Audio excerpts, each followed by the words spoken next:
Welcome to home kitchen. Kashi మనం వెళ్ళవలసిన ప్రదేశం. మేము వెళ్ళాము. ఈ లైన్ అంతా మనకి కాలభైరవుని దర్శనానికి మ్యాక్సిమం ఒక 3 కిలోమీటర్ల వరకు ఇదే లైన్ ఉంటుంది.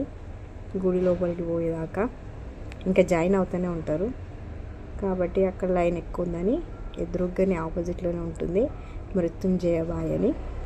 ఇందులో వాటర్ తాగితే మనకి అపమృత్యు అనేది జరగదని, అలానే ఎలాంటి అనారోగ్యాలు ఉన్నా కూడా మంచి అవుతుంది. క్యాన్సర్ లాంటి వ్యాధులు కూడా తగ్గినాయని అక్కడ ఉన్న వాళ్ళు చెప్తున్నారు. సో అక్కడికి వెళ్ళిన వాళ్ళు కంపల్సరీ ఈ బావి కాడికి వెళ్ళి నీళ్లు తాగండి. ఆ నీళ్ళు కూడా ఎంత తీయగా ఉన్నాయంటే అసలు చెప్పొద్దు. ఫిల్టర్ వాటర్ కన్నా కూడా చాలా తీయగా ఉన్నాయి. ఇందులో 3 చేపలు ఉంటుంది విశేషంగా, విష్ణు బ్రహ్మ మహేశ్వరుడు అన్నట్టు. అలానే తాబేలు కూడా ఉంటుంది. అవి కనబడితే చాలా మంచి అని చెప్తారు. మొక్కుకోండి ఎవరైనా వెళ్ళినప్పుడు. ఎంత వైట్గా ఉన్నాయంటే ఆ చేపలు కూడా అంత వైట్గా ఉన్నాయి. ఆ చేపలు ఉండంగా కూడా మనకి కౌసు వాసన వస్తుంది అంటారు కదా, చేపలు ఉంటే అస్సలు వాసన లేవు. నీళ్ళు చాలా అంటే చాలా తీయగా ఉన్నాయి. ఎప్పుడైనా వెళితే కంపల్సరీ ఇక్కడ దర్శనం చేసుకోండి. తర్వాత మళ్ళీ వెళ్ళి కాలభైరవ దర్శనం చేసుకోవచ్చు.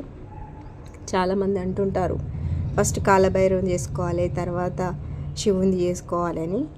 కానీ అక్కడ జనాలను బట్టి ఇంకా మనకు అనుకూలంగా ఉండడం బట్టి చేసుకోవడం తప్ప ఇలానే కావాలంటే కుదరదు.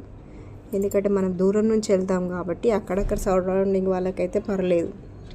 ఇప్పుడు మనం తెలంగాణ ఆంధ్రప్రదేశ్ నుంచి వెళ్ళినప్పుడు కష్టం అవుతుంది కాబట్టి ఎలా వీలుంటే అలా చేసుకోవచ్చు. ఏం పర్వాలేదు. ఇలానే చేసుకోవాలి అలానే చేసుకోవాలని, ఆయన దర్శనం చేసుకోవాలంటే ఆయన పిలుస్తేనే మనం అంత దూరం వెళ్తాం కాబట్టి ఎలాగైనా చేసుకోండి. కానీ కంపల్సరీ ఇక్కడ వెళ్ళి తాగండి. వీళ్ళ ఓపికకు మెచ్చాలి. ఎంతమందికి వాటర్ ఇస్తున్నారంటే అసలు విసుగు లేకుండా అంత మంచిగా ఇస్తున్నారు.